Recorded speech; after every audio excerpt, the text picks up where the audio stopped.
We're talking dialogue today on the podcast, so stay tuned.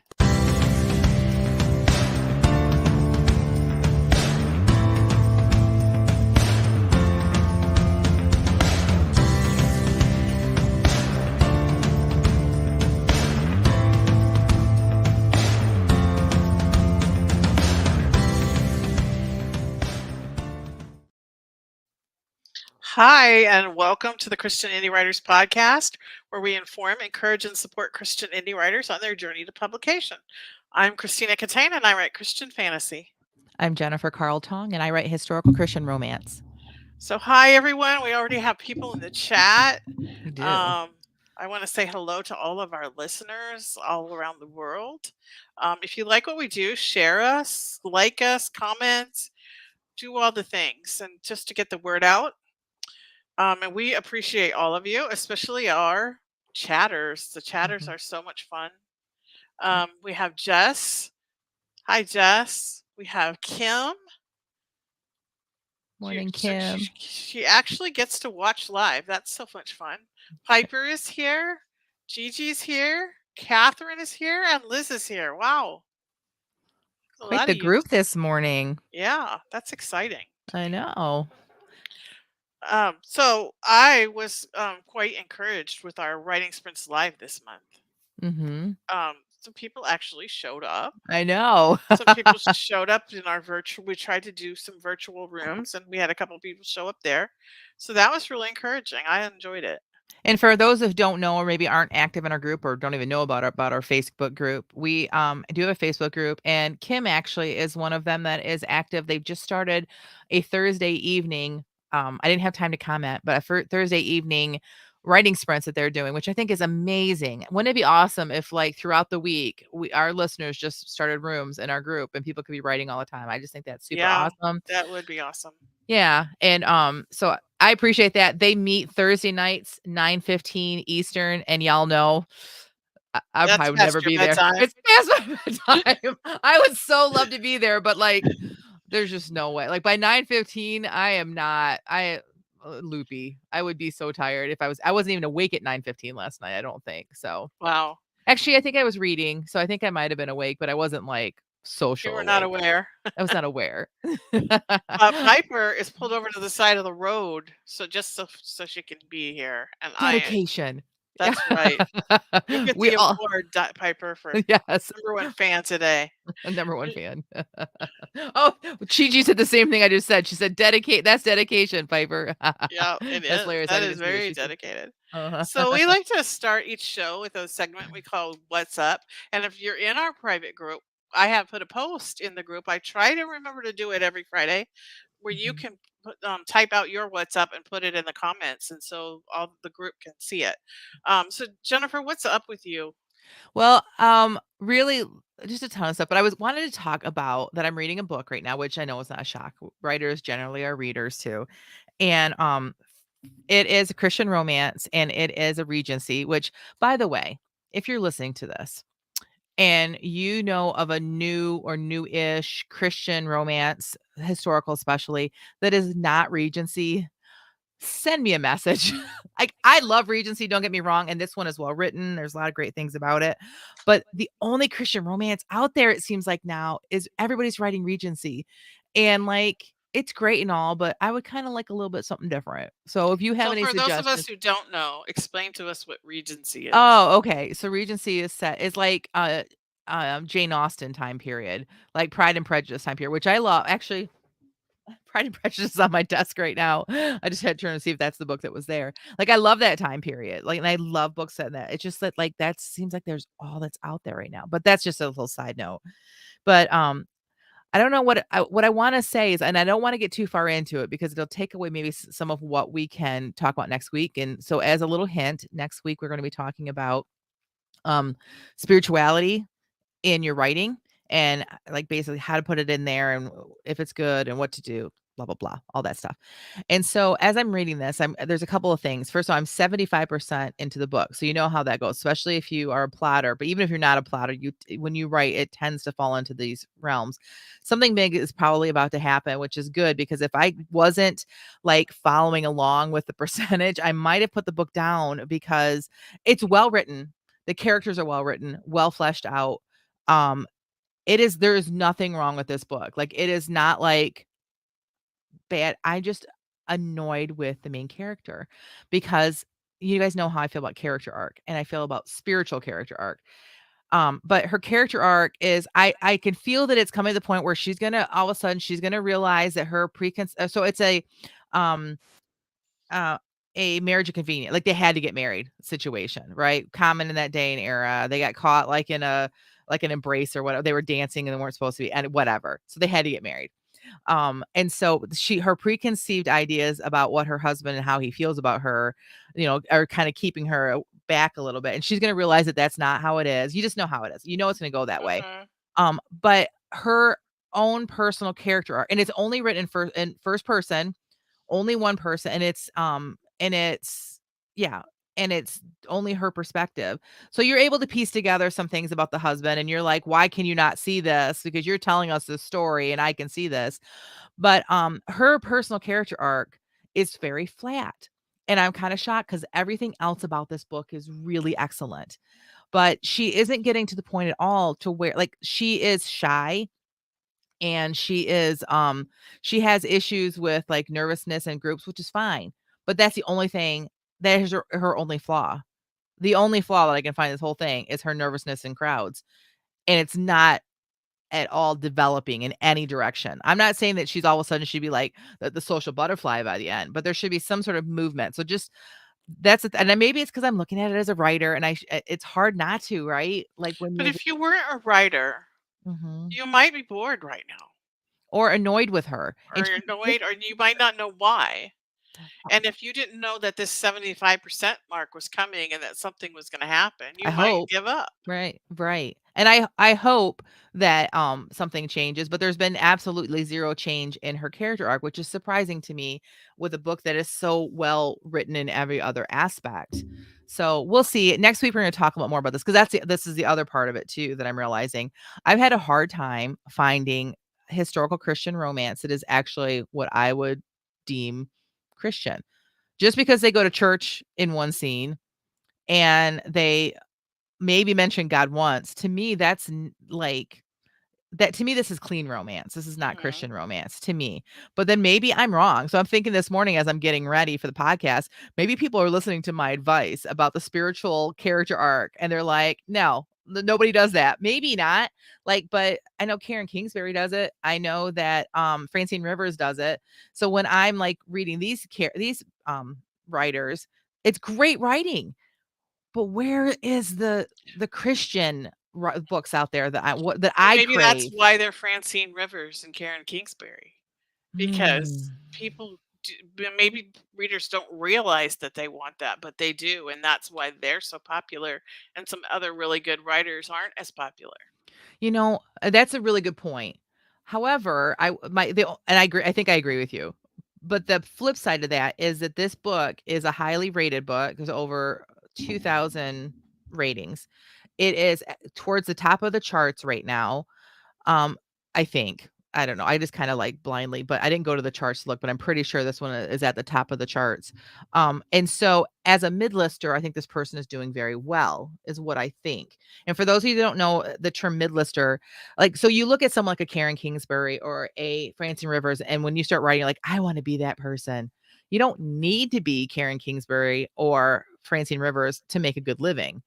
You could Yeah, be a mid-lister, what we call a mid-lister. That's where the majority of the money in writing is right now. There's a few right. people like, Stephen Kings and the big, big names out there that make a lot of money. But the majority of money that's being spent on books right now is in that middle area. Not the low where no one knows where you, but that middle area. And there are a lot of people that make a comfortable living doing that. So I believe that this person is in that area. And they write well. Like it is not like it was a poorly written book, but I feel like I miss the spiritual part of it unless maybe she never really meant it to be a Christian novel, but because she has a church scene, she decided to like market it that way. But I don't think so. I think she's considered a Christian author. And and the fact that like, yeah, the character arc is so by I will finish the book today. Maybe I'll go and comment in the our group on it, or maybe I'll just hold off until next week and talk about it. I'm not really sure, but um let's see. We got a lot of comments about what I just I said. know, So it's like a lot. I kind of figured, so I wasn't sure I should bring it up, but I'm like, it's just the two of us. We got time to like settle here for a Yeah. little bit. Catherine says, I agree, Jen. I'm always looking for historical that's not Regency too. And I enjoy Regency. I don't want you guys to think that because I will read, I'm probably going to read the other two books or however many are in the series, but I would like something else. And Western's good too. Like I'm in the middle of writing Western series myself, but like there's other time periods that are interesting to me and I'd love to read that, you know? Liz says, I'm the opposite. I don't think I've come across much Regency. Really? Maybe because I haven't read much Christian romance lately. And I have, and what I have has been used books. So that's the other thing. I have a whole, you can't see the bookshelf of like my to be read. It's like jammed full all up in here that you can't see. Why don't I come down here and grab one of them? Because I'm upstairs and my Kindle lights up. So I can read at night. So yes, if I do that, I'm probably going to go back to a lot of like, you know, what I'm probably looking for. That's probably what I need to do. Jess says, I think that building arc is a weakness of mine currently. Um, I think that you're probably not alone, Jess. And so I actually was thinking of maybe the week after, maybe we'll actually talk specific. We've talked about plotting and other things, but I think it might be good for us to do specific arc. Wouldn't that be a fun episode to talk? Yeah. Yeah. Yes, I agree. Just also says, I think that's an issue in contemporary too. Oh, yes, for sure. Christian contemporary. I don't see God hardly at all, which is why I struggled with my Christmas novel that no one has seen yet, because I was trying to write it as a Hallmark book so that I could try to like maybe market it that way. There was a whole and God was just like, what are you doing? That's just not who you like. So that's the book's on hold right now. Catherine says, Jen, try Nearest Lee's Escape to the West series. Okay, I will try that. Thank you. Jess also says, yeah, yes, finally, truth that it's okay to be in the middle child. Yes. Well, that's my goal for my career is to be a mid-lister. Yeah. Like if I Me too. hit the top, fine. But I'm just happy being a mid-lister and making enough maybe to pay rent on a different place to live or something. Yeah. So Yeah. my husband can retire. Like he will get a Yeah. retirement, but it's not going to be comfortable. So if I could just make it more comfortable, that's what I'm hoping Like for. right now we live in a Oops. parsonage owned by the church and it Mhm. has a lot of the house has a lot of problems. It does. I feel like if I moved out they would condemn it. Like I don't know. You just got to move closer to me and your daughter, and then life will I be good. know. Yeah. I keep telling Adam to build a house in the back. Like they have Yes. 3 acres and then like there's these woods like Hmm. just in the back in the woods. I don't They know could how build a we They could build a house back there and get yeah. their dream house, and you guys will be happy with the house up front, right? Well, I'm not sure how you get water and electricity back there, but that's for someone Oh, else to worry about. right. All right. Liz says, I seem to be unable to keep my faith out of my writing. I tried once, but halfway through, it crept in. I think there's a place for the more clean rather than faith filled. Agreed. So you're going to want to show up in next week when we talk about this, Liz. Piper says, I'm not sure that I agree about what is required for something to be a Christian story. Interesting. I'm up for discussion, Piper.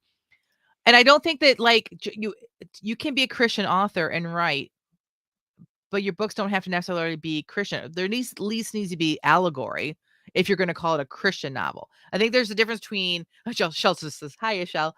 There's a difference Mm. between I'm a Christian author and I write, and I'm writing Christian fiction. That's my own personal, but I would love a good discussion about that, which we're going to talk about a little bit next week, right? Kim says my goal is a split time fiction book with some romance because that's normal life, but perhaps involving Appalachia. Oh, interesting. Kim also says your Christmas Hallmark movie book video is my favorite ever. I have it saved when I want to laugh. I do. I think everyone like loves our April Fool's one, but I think that the Christmas Hallmark one is my favorite of Yeah. the shenanigans episodes. So and Catherine says, I tried to do that with a Hallmark style book too. My character spent too much time talking to God to take it out. I know that's kind of where I'm at too. The book was just flat. It just didn't feel right because it wasn't me. So Yeah. anyway, that's my what's up. It really was just that I'm reading a book. I d It's and I reading a had book. and I had thoughts that I wanted to share with other writers. So, what's up with you, Tina? Oh, I don't know. I really wanna talk about this show I've been watching. Like, it What we has talked about nothing before. it has nothing to do with my writing career other Mhm. than, like, maybe it'll like, I did write that, piece a long time ago about the guy in India. That was our very first episode, our very first Yeah, friend. Mhm. yeah, because I've been to India, and Mhm. I loved it. Well, tell us And about the show, the what it show is. is called Indian Matchmakers, and it just came out. It's like, I think it's new this month on Netflix. Mhm. And it's this Seema is the matchmaker's name, and they're very respectful in their culture of elders, so they call her Seema Auntie. All the Mhm. older people they call auntie and uncle, so they call her Seema Auntie, and she basically helps them with arranged marriages. Mhm. So the parents will hire her and she'll bring them profiles and they'll try to match. So then the guy or the girl who's trying to find a spouse gets to look at these profiles and choose whether they want to meet them or not.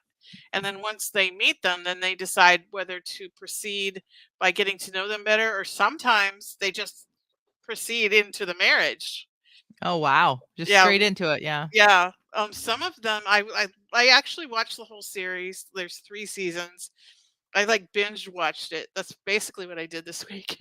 And, like, some of the people are still dating, so they haven't gotten married yet, but they were really good matches, and they just but they're American. Like, she doesn't just do it in India, she comes to America Mhm. and the Indian Americans and helps them. So, it was just it's like some of the parents were a hoot. That's Like, awesome. the one mom was like, "You will be married in December, and if you don't pick a girl, I'll pick her for you." And then she's, like, saying, "Now the daughter-in-law will come live in my house. It's my house, my rules. She will have to adjust.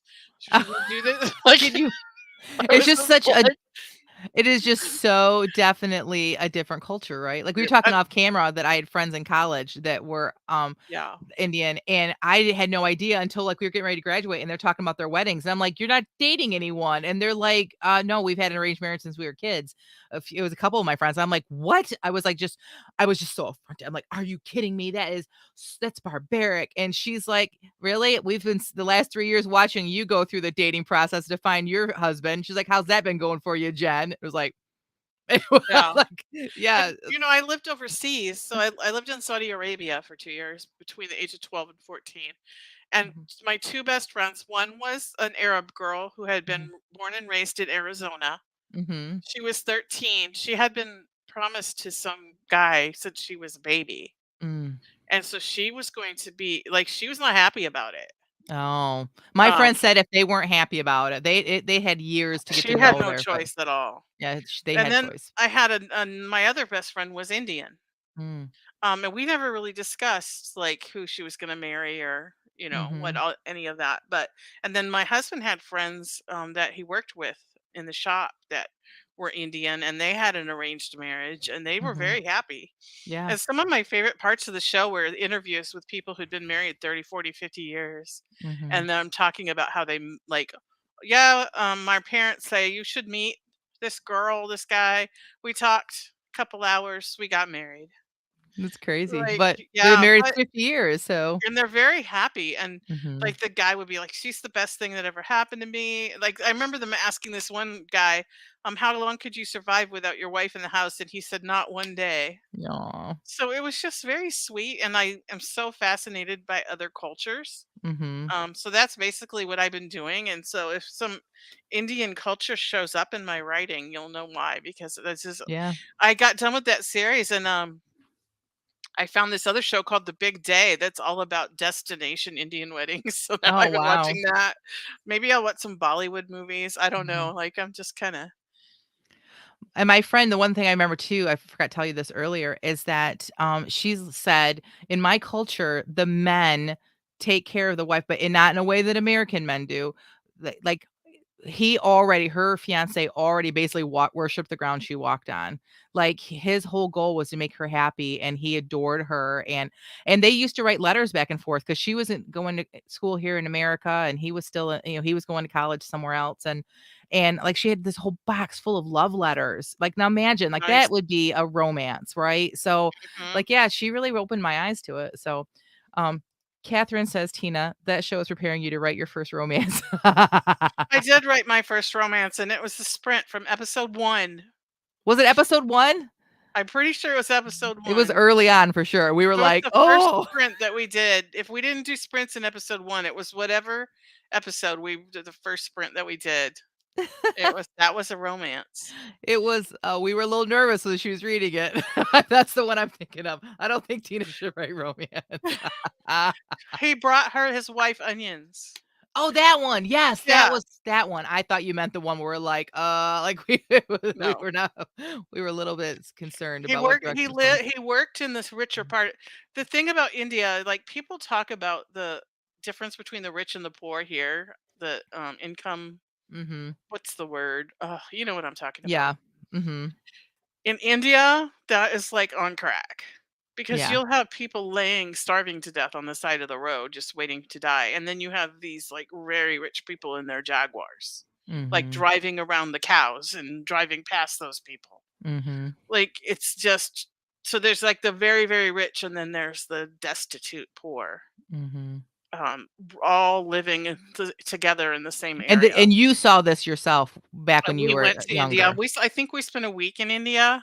Mhm. So we were on the wealthier side, so we were staying in nice hotels, and we did stuff like we went to see the Taj Mahal, Mhm. which is beautiful, by the way. Those pictures that you see don't do it any justice. Oh, wow. When you get up close, it's all ivory, the Mhm. building or marble, I'm sorry. It's marble, and Mhm. it all the flowers, it's like an intricate pattern of flowers over the entire building Hmm. in jewels and Oh, wow. gemstones. And so there's like jade and there's ivory and there's opals Mhm. and emeralds, and like it's just beautiful, and no picture could ever do it justice. One of the seven wonders of the world. But at the Yeah. same time, my dad had bought this spam from a little grocery store because we were hungry. It was like Mhm. it was not spam brand, but it was the Oof. equivalent, and it was Yeah. horrible. Oh. And I remember my mother put it out on the balcony railing, and these vultures came down and took it. Like, there were vultures sitting in the trees. The road Mhm. had a line of palm trees down the middle of it, and there was just vultures sitting in the trees, Oh, wow. Mm. probably waiting for something to die. Because I mean, it was just the dichotomy of, Mhm. yeah, that was one of Egypt and India and Thailand, like, those were my favorite vacations that we took. Mhm. And That's those awesome that you got to world travel like that as a young person with your parents. Yeah, we spent an whole entire summer in Europe, but those Mhm. cultures really fascinated me. Mhm. That's exciting. Yeah, so that I'm hooked on the Indian culture right now. I might go to the Grill of India for dinner. I know we were talking about Indian food too before we I started. know. I have some vindaloo in the freezer. Maybe I'll thaw it out for dinner. Mm. Alright, so I guess we should probably get to the real topic today. Yeah, I like what time is it? I don't even know. Um, so today's topic is dialogue. We've been doing a lot of dialoguing, and now we're going to talk about dialogue. And we came up with 5 don'ts and do's of dialogue in your writing. And so, Jennifer, do you want to tell us what our first don't is? Yes. Don't have your characters greet each other by name. That is like one of the, and it's okay if you're sprinting, but when you go back through editing, fix that because that's one of the first things that new writers do is, "Hello, Tina, how are you? Hi, Jen, I'm great." Like that's not how people talk. We walk into the room and I see Tina, I'm like, "What's up?" Of course, that's not like historical, but Unless it's part of who they are, because there was this guy, I never told you guys about Jose. oh yeah. Jose was my son's roommate in the hospital, and he was hilarious. And I don't have time to tell you everything, but he was hilarious. And when my son and him talked to each other, every time he would say Mike, and then he would say whatever, and my son picked up on it. He would say Jose, and then he would talk to him. So like it was hilarious, So I like guess this whole thing. So if you it could was use part, it. Yeah. yeah, if that's what was going on, you could use it. But most of the time, you don't need to do that. Because especially if there's only two people in the scene, like, Yeah. right? If And there's if they already know each other, yeah. okay. So don't have your characters greet each other by name, but do have someone address a new character that walks into a group by name. So like if you have a group of people and someone is walking into the scene, one of the people in the group could notice and be like, "Hey, Tina, welcome," like, or whatever, something like that. So you Mhm. can do that. Liz says, And "Yes, I'm trying to avoid doing that to make things more authentic." Yep. yeah. And then my one son's group of friends, when one of them, and they all knew each other, when one of them would like enter a room or come into the Xbox room wherever they were playing Xbox, Mhm.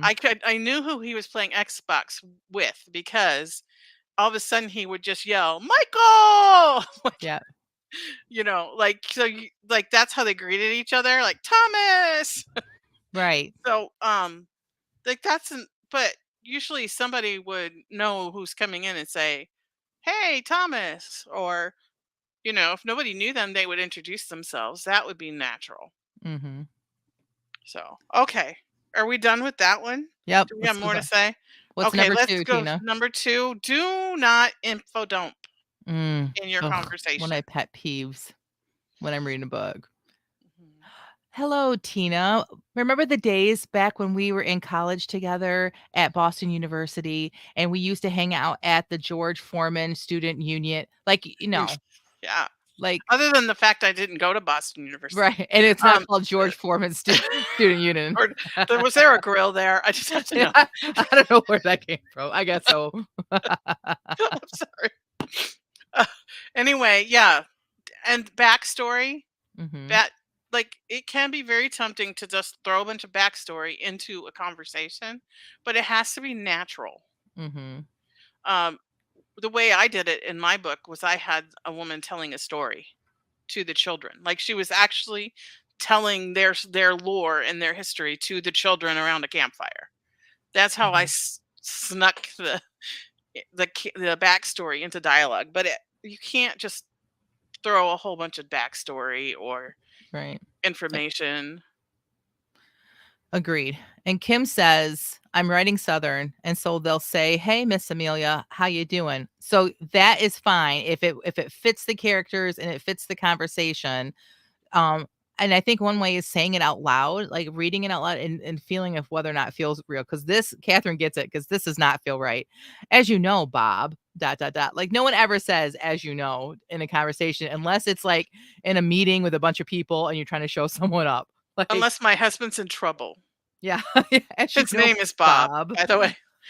I didn't go to the store today, But Bob. if he's done something a You little make your own bit dinner, if he's Bob." done something a little bit shady, I'll call him Uh-huh. Pastor Bob. Oh, that's awesome.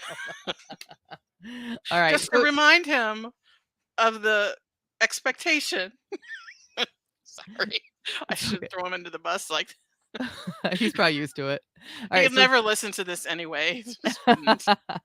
don't info dump, but do intersperse dialogue with internal thoughts in a natural way. So even when you were talking about your character that told the lore and was telling the story, you would you would stop and put action. We're going to talk about that later. So let me rephrase that. So if I want to get put across some information, I don't want it all to come out in the conversation. I would say, "Oh, that's interesting, Tina," Jen thought, wondering when the last time was that Tina gave her anything of any information that was interesting. Something like that. Do you know what I Oh, mean? Like no. that Now I'm where gonna the have a complex. No. no, no, that was just no. No, but like that right way tells you a little bit of background between these two characters. That the one person is being fake. So you know this person, and you also know they have a background where this person is constantly telling them something. You know what I mean? So Yeah. you can have some internal thought along with the conversation, but don't just dump it into the dialogue. I did that a little bit in my sprint today. Oh, Maybe you guys could interesting. see if you can catch it. Interesting. Okay, what are we on? Number Number 3? 3, What is our third don't? don't have long, dragged out paragraphs of endless dialogue. Now, can it work sometimes? Yes. Should it be used often? No. So if you do have an area where you feel like it really works, that's the one free card that you get for your whole book, right? You Yeah. cannot do this more than And once, but please, please, please don't put the whole sermon. oh, mercy, yes. I read a book. It was very, very highly rated, post-apocalyptic. Mhm. Um, it was a political apocalyptic. I get it. Apocalyptic.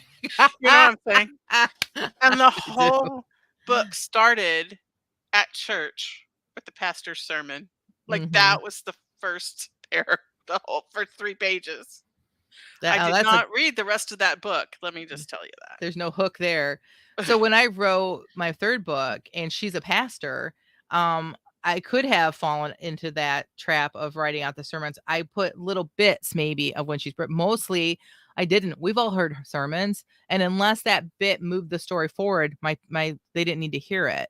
So, and if they do need to hear it, they don't need to hear the whole sermon. They just need to hear a little bit of Mhm. the sermon. Like, So if your yes, pastor preaches a 3-point sermon, I would recommend you put the 3 points, but not together at the same time.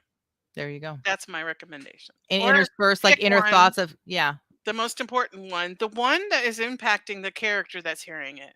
Like, Mhm. we all know, we sit in a sermon, the pastor has 3 points, but there's usually one thing that he says that really gets here, and then that's what we think about all week. Unless you're like sleeping. Like, I have family members who would be sleeping.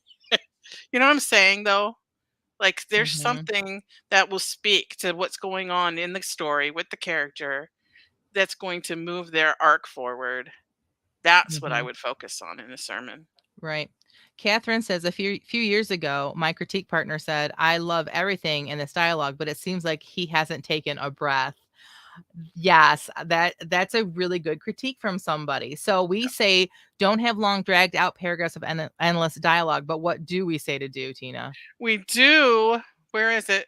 Number 3 Break up the conversation with action. with N action. And I actually found this article, and we're gonna put this link in the show notes if you wanna read it, from Reezy about dialogue, and Mhm. this, person, Cynthia Whitcomb, wrote a book, and she has this thing called the 3-beat rule, and that says that you have to break up after 3 beats of dialogue, you break it up with either action, another person speaking, or internal thoughts. Mhm. And she has an example here where and of course, even my bifocals aren't gonna work. And this is all dialogue. "It was an imaginary gun. Mind you should never point a gun at anyone ever, not even an imaginary gun." Mm. I totally put all the emphasis in the wrong places. But but that that's all one thing that a person says, and there are 3 beats there because there's 3 phrases. "It was an imaginary gun." "Mind, you should never point a gun at anyone." That's 2. And even an imaginary gun, that's 3. And Mhm. then the next person talks. Right. Or there's action. Or Like there's they action, stop or you have internal thoughts. internal thoughts. And I Right. was thinking about this because I'd never heard that 3-beat rule before, and I went Mhm. back and started looking at my writing, and I really do that naturally. Like, I there's think a either lot a of us do. "he Mhm. said," or like a dialogue tag was another thing she said you could put. Yes. Um, and I think that if you read a lot and you see, like, you just like kind of intuitively know that you need to break it up. But if you Mhm. don't, then and you need to tell yourself, this is where I need to break it up. That 3-beat, like 3 phrases that you have to stop and take a breath between, and then break it up with a dialogue tag, internal thought, another person speaking, or action. Mhm.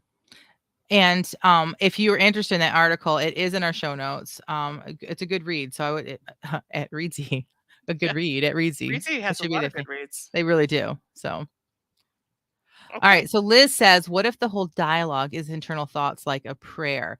Good question, Liz. And I would say these rules would follow the same because the a prayer internal thought prayer is really a conversation with God. And would be as a reader, you gotta think about your reader. We're reading it as that same way as a dialogue. And I would follow these same rules for Mhm. that so that it doesn't become a long dragged out and because think about too, like it's hard to follow. Like it might be one thing for like you to hear someone talking, but if someone's just reading it, you might lose your reader, or Mhm. their mind might wander, or they might not catch everything you want them to catch.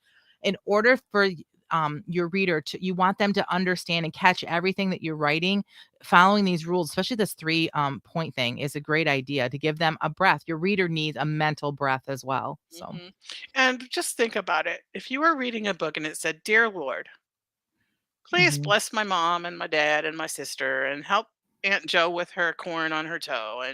And by the way, could you help me with this major theme of the story where I need to change? Mhm. Um, and and could you bring world peace and bless the president and in Jesus' name, amen. Mhm. Cut everything out but that part where I said, could you help me with the major theme of the story where I need to change? Mhm. And you can just say, she began to pray. Or Mm. you could just have that sentence and then she prayed instead of Mhm. she said. Right. And that's going to move the story along. It has the information that you need for the story. The rest of the stuff doesn't need to be. Now, if Aunt Joe's corn is a major part of your story, then maybe you need to talk like have that part. Right. But if it's not, leave it out and just say she prayed. Right. Agreed. Right. All right, so Okay. number 4, don't overuse quirky phrases or dialects. So let's go back up to what, oh, I'm scrolling up. Who was it that was writing a Oh, Southern? yeah. I'll find My it. stupid. Kim. Yeah. Kim says, "I'm writing Southern," so they'll say, "Hey, Miss Amelia, how you doing?" I would say that you also this is what one of the things we're talking about is don't overdo it. Even if you're writing a Southern, and even if you're from the South and everybody does this, like, constantly, every time they're talking, I would say that your average reader who is not from your area would not understand that, and it might, close off and make it feel like it's not, Mhm. um, authentic. So, again, use it sparingly. What are some other, like, quirky phrases Well, and I just dialect? wanted to say a great example of this. If you wanted to go read something that does this well, go read The Great Gatsby. Because Gatsby has a quirk where he says, "Oh boy. Mm, Hey, old boy." But mhm. he doesn't say it every time. The Good author point. peppered it into his conversation throughout the book enough that you know that this is his quirk, Mhm. but that you don't not reading it after everything he says. And I deal with this when with writing this new book that I'm writing in right now, and when I wrote my first book, because I have English speaking, like, British characters in my first book, and then in the book I'm currently writing, even though it's an old west book, she's from Ireland, and you want to have enough of, like, hints of dialect to make it where people know without it being overly done. Yeah. If you read someone's writing where they're trying to make it obvious that somebody is Scottish, let's say, Mhm. and they overdo it, it's like, oh, the person actually from Scotland will read it and be like, "What in the world?" Because their dialect, they are read they if I don't know how to word this properly. They spell things the same way we do. They're reading the same words we're reading, just with a different dialect. So if you, like, write it, like, here's a great example. In my second book with Esther, I give a lot of my characters a Michigan accent. And, at first, before the first edit, it was too much because it made you couldn't tell what I was trying to do, and I backed off a bit, and hopefully I did it well enough to where if you're from Michigan, you're getting it, you understand. If you're not, you just think they have some sort of little accent, and it's Mhm. fine. You just can't overdo it, so. Right. And like somebody from Canada that says "a" at the end of their sentences would be an example. If Mhm, like somebody mentioned writing a story set in Appalachia, if mhm. you they have a way of speaking, but you would not want every time they speak for them to do that in that dialect. A It'd be too few hard to times read. interspersed in there will give us the idea. We've all probably heard somebody from Appalachia talk, and we'll Mhm, begin to hear it in our minds in that dialect, even if you don't keep putting it in there. mhm. Yeah. And Piper says, feedback I received about my first book is that there is not much in it to give it local flavor, such as specific dialogue. I write about New England. You can't drop all the R's in the dialogue. Agreed. Like, it would be obnoxious. And not only would some people not understand if they really don't know that the area, the dialect, but people from that area would be offended because they don't spell the word car, C-A, Yeah, or like, W or CIW, car. right. Go They park the car in the bar by knock the the in car. the tar by the bar. Yeah, they don't actually spell pizza with an R at the end, even if they say it that way, right? So, yeah, like, you did but you gotta just pepper it in a little bit, I got a so funny story. My, mhm, uncle and aunt who live in Staten Island had a foster daughter, Mhm. And for years, I thought her name was Mauda, Mauda, Oh. until I saw it spelled and it was Marta, Marda. Now Piper makes a good point. She says, "But I have a preschooler whose speech is difficult and grammatically incorrect, and I do have that right now." Agreed. One character that always is gonna speak a little differently, agreed. That and Yes. it also can show a little bit about their character too. So don't overuse quirky phrases or dialect. Do pepper in personality sparingly. All right, I wanna skip up, but we're running out of time, but I wanna, skip up here, and Piper had said, "I typically break up dialogue with action tags. I rarely use he said, and I'm very careful with whispered, shouted, etc." And Liz said, "Which dialogue tags to use is a big debate in some circles." Yes, agreed. We have an opinion on this that we're about to Mhm. share. What's number 5, Tina? Oh, let me scroll Oh, down here. I thought you were ready, sorry. I was, but then my screen went up. Don't overuse. He said, she said. Yes. Mm. So, I am a firm believer that sometimes alright, so that's the don't. The do is, do use he said, she said when appropriate. Yep. I am a firm believer that sometimes it just needs to be he said or she said. Sometimes it's just what you need. But most of the time, it maybe doesn't need a tag at all. Mhm. And I agree with Piper. It can be a little over too much when someone says he whispered, she yelled all the time. Like, Mhm. Sometimes you need that, And but some other people are times dogmatic, like, don't ever do that. yes. But here's my whole philosophy on any writing rule we ever talk about ever. Yes, our opinion Know the entirely. rules Mhm, and why they're there, and then mhm. do what you feel is right intuitively for your story. Listen to the advice we give and then go do what you wanna do. Right. I for every episode we have, honestly, like, Yeah. we these are the things that we do. I do believe that you should not overuse he said, she said, but if your writing style is that you're gonna put it in every sentence, then you do you, right? Boo. Yeah, boo. Sorry. I had to put that in there. No, that's good. Okay, so Alright. have we talked about what we needed to talk about? Because we move on to this next part. I'm ready for the next part. Okay, it's the feeding of the backs, where we give positive feedback to a piece that we wrote. We set a timer for 15 minutes. We had 5 words. I don't even think I waved at them this time. And I used one. we write for, do we just write? We Mhm. take off our editor hat and we just write. And what comes out. And we haven't had time to plan and we haven't had time to fix anything, which is why we only give positive feedback. So, want to tell us the prompt and read us what you wrote? I would love to. So it was 5 words today, and the words were flesh, extract, grant, action, and major. And I'm glad I'm going first because I all right, so normally you just read it, you don't, like, have to you're not supposed to give us any No excuses or anything. caveats. No caveats, but I wanna point this out only because I want everyone to understand that, like, this is just an activity, and we are not some sort of, like, special like, we're not better writers than you or anything like that. This was rough for me because I got about a paragraph in and I realized this is not at all what I want to say. This is not at all what my character would do. And so I was going to delete it and I'm like, nope, I'm going to keep it so I can read it for everybody and then go into what I did finish reading. So it's not very long because like it really stumped me. I was like, I didn't like really got me out of my character. And I'm like, I don't like this. I'm not saving this. I don't think this is right. But I kept it because I want everyone else to see the process that sometimes I go through in a writing sprint. So okay. Right. She had made her decision, and that decision did not include Cade in her life. And Cade had never considered himself a proud man, but maybe his pride had never been tested to this level before. But no matter how much he wanted to return to Colleen's ranch, no matter what his feelings or desires, there was nothing that would bring him to the point of begging. Stop. So a lot of things happening in there that are not true. First of all, I do think he has pride in ownership, pride. Like there's a lot of things I've showed about this guy, and I'm not going there. This is not one of his character flaws or anything. And I'm like, I'm not going there. And then there's nothing that would bring him to the point of begging. And I was like, I don't even like that. I don't know, like this isn't where the scene is supposed to be going or in my mind. And so like I try was trying to fix it, and I'm like, nope, I'm just walking away from that. And then here I started writing again. Okay. But she's made her decision, Lord, Cade said to the slight breeze that swirled around him and Colonel, that's his horse.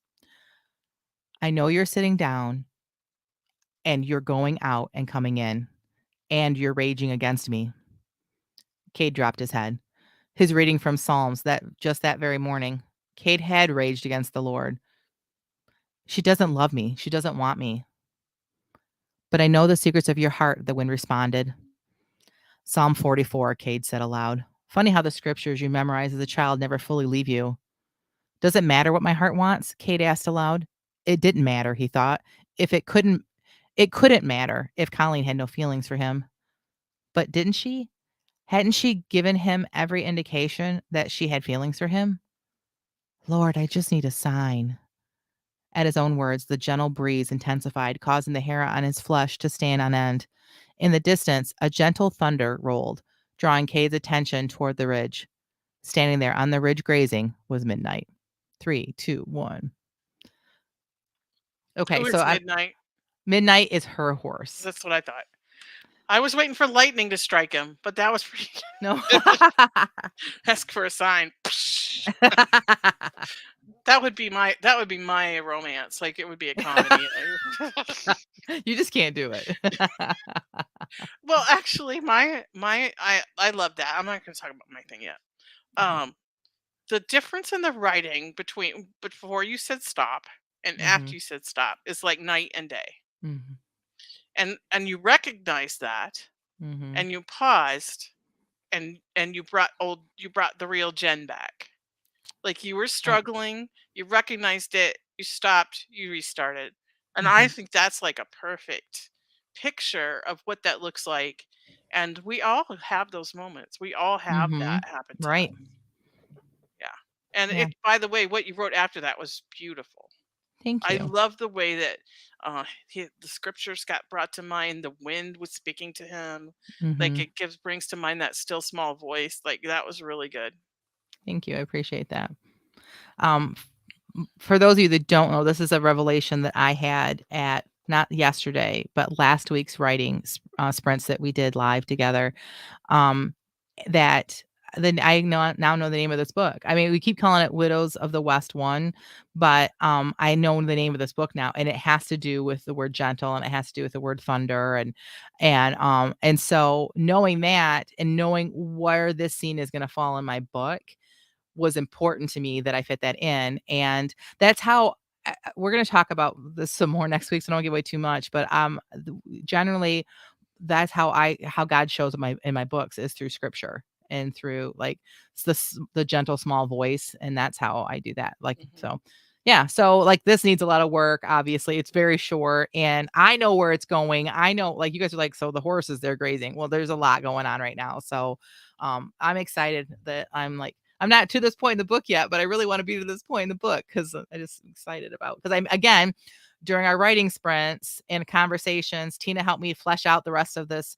My outline was not like fleshed out, and she helped me flesh it out at the first one that we had, right? Hmm. And so now I'm like, I really understand this story. I really know the characters and their wants and desires, and I'm just super excited about like just going head first into it. So Yeah. And you helped me do the same. So that was like, we didn't get any actual writing done that first no, one, but I feel like it was so productive. yeah, agreed. I agree. Yeah.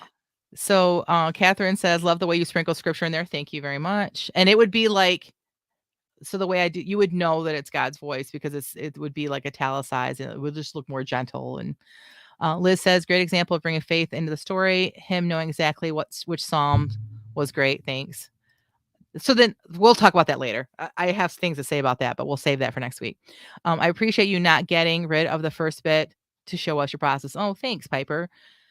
Jess says, you are such an amazing writer. Thank you, Jess. That's so nice. And Shell says, love that God is meeting him in the heartache. Yes. Oh, Hmm. He always does that, me doesn't he? too, Shell. Thank you for that. Let's see. Yeah. He That's always. just who he is. Mm-hmm. Yeah. All right. Okay. Oh, where's my Mrs. sprint? Christina Kintain. So, um, as I was writing this, if I was actually writing like a book or a story that I was actually wanting to write, Mm-hmm. I would have stopped because I realized that I need to do a lot of research. Mm-hmm. Like, I don't even know like what my world is, but Mm-hmm. I forced myself to keep going and just make it up.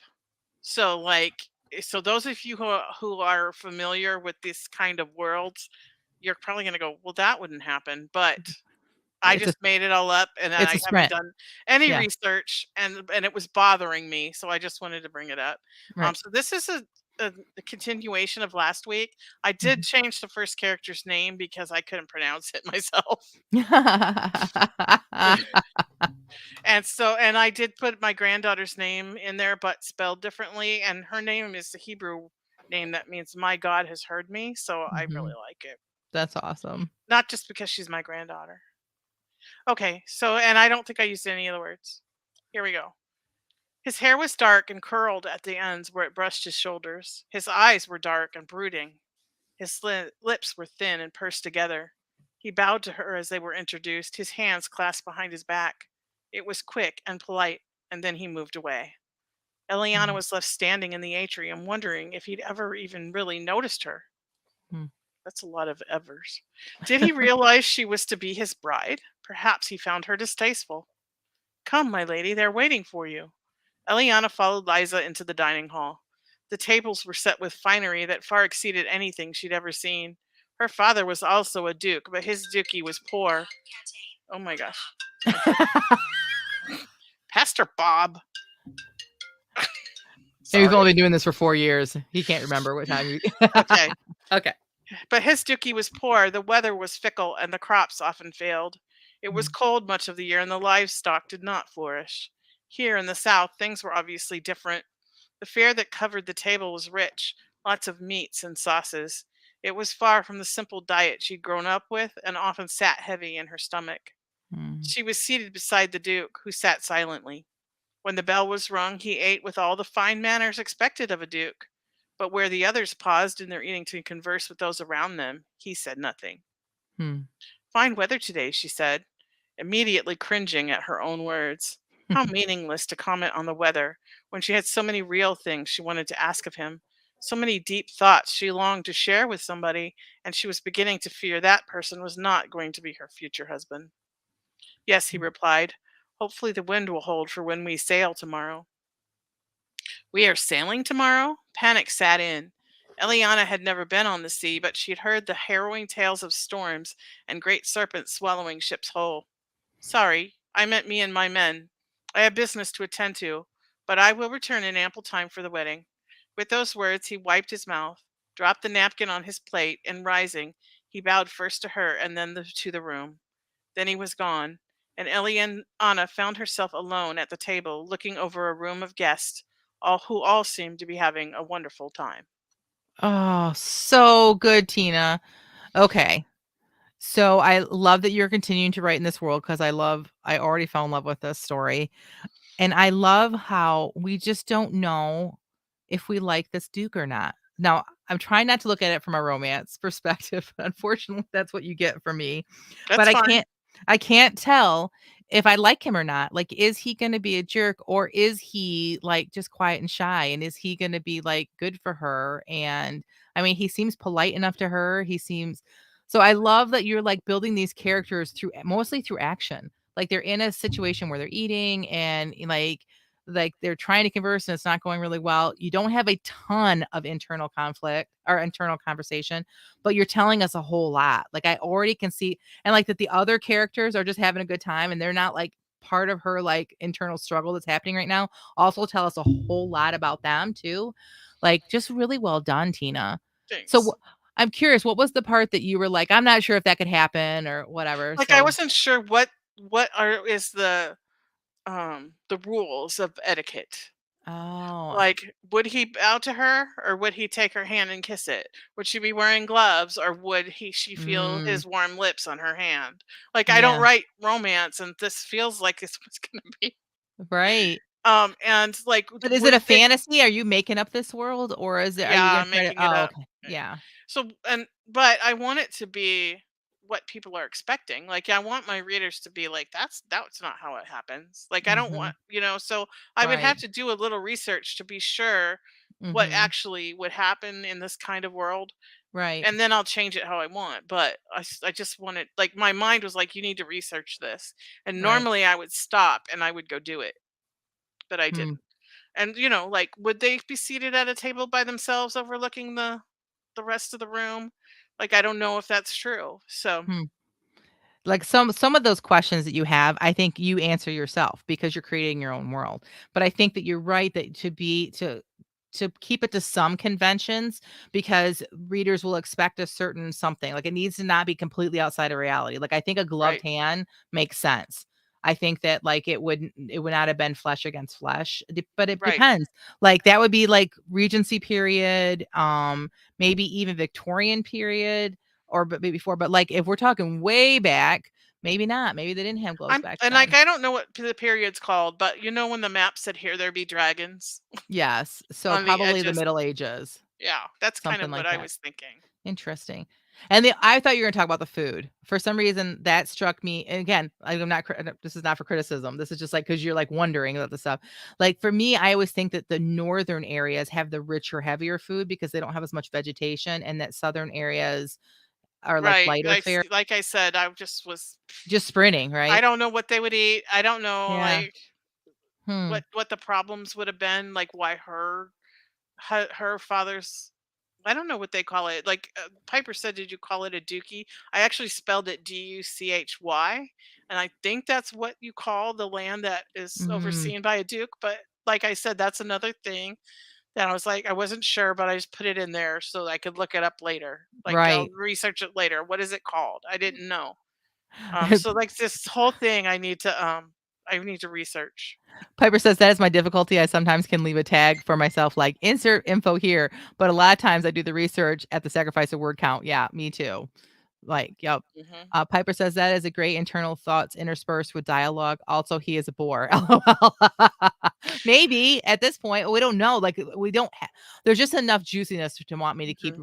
And reading. see, You in my know. mind, he's got demons. He's got, like, Mm, not real demons. no, I know, Like, but like, he's just, like in, like, he's just I don't know how to say depressed, but, right, like, but when I there's said his something eyes dark were about him. brooding, like Yes. he's got these issues, and he can't open up, and he's, like, internal like, he's just gone Right. internal because of whatever it is, whether it's grief, I don't haven't figured that out yet, but, like, Right. he's just not available emotionally Right. to anybody. And I'm afraid to say this because 'cause we're so different in our writing styles, but I really want him to be the love. I really want it to be, like, where he just been kept himself so closed off, but that, like, as she, peels apart Draws him layers of out. the yeah, because I just love a dark, like, I do that kinda too. character that someone, Yeah. like, can get inside of. I just love that, like, the whole Heathcliff, kind Mhm. of, yeah, I So I just love probably it. would have to go back and, like, do a little bit more so you can see, like,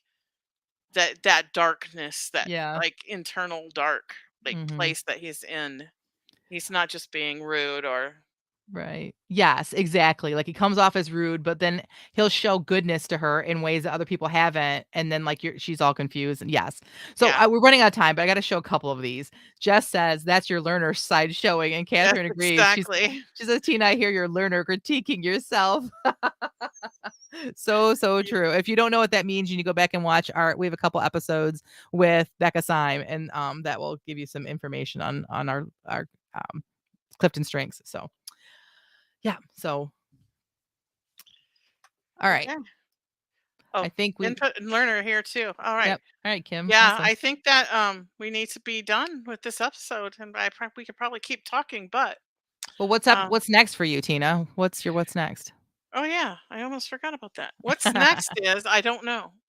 Mm, My daughter's coming over today. It's girls' night Friday, and so I'm just gonna concentrate on little Eliana for the next 24 hours. mhm, Um, and then we'll see. On Monday, I gotta get this book done. I like in the finale, mhm, and it's just been like pulling teeth, and I don't know why. So hmm, I feel like I'm just gonna write. mhm, Like I think I'm just gonna write and then go back and reread and try to figure out what's missing. Or maybe I'll send it to you and you can read it and tell me what's missing because something's missing. I mhm. just don't know what it is. I can't And this see is it. the last 25%, the last 10%? What is It's the last 25%. okay, Well, gotcha. maybe So not quite 25. It's like somewhere in between there. okay. Yeah. All right. So for What's next for me, you? yeah, for me, I have not been feeling the greatest lately, and that's a whole nother topic. But I've been like getting some writing in. I'm very excited about this book. So, but I probably should, worry about a cover for book 4, and I should probably like get that in a form that I can get it to an editor. It's not coming out soon. I've got a few months, but those few months are going to dwindle really quickly. So this Mhm. next week I'm working on gutting a part of our house and trying to, like, there's always projects going on here. So, for me, it's going to be, I think, you know what? I think this week I'm just going to concentrate on writing. I'll get to the book cover later. Yeah. Yeah. So just writing, getting more into Kate and Colleen's story. And I just love them so much. So I'm super excited. So that's it. I'm starting to love them too, and Aw. that's the thing, for someone who doesn't read romance to say like, "I'm looking forward to it. I want to read it," Aw, thank you. I appreciate that. but not for the romance. I Right. just want to know what happens to them. Right. Well, you can read my isolation booth, my plotting outline. No, that's no fun. It's not the same. No. Okay. So you guys, there's a post that's going to go live at 11 o'clock. I think we hit 11 right now. Mhm, That says what's next in the private group. So put your what's next in there so we can read them, because that would be awesome. mhm. And this concludes this episode of the Christianity Writers Podcast. Until next week, may your pen be prolific, your deadlines be met, and may all of your words honor Christ. Bye now.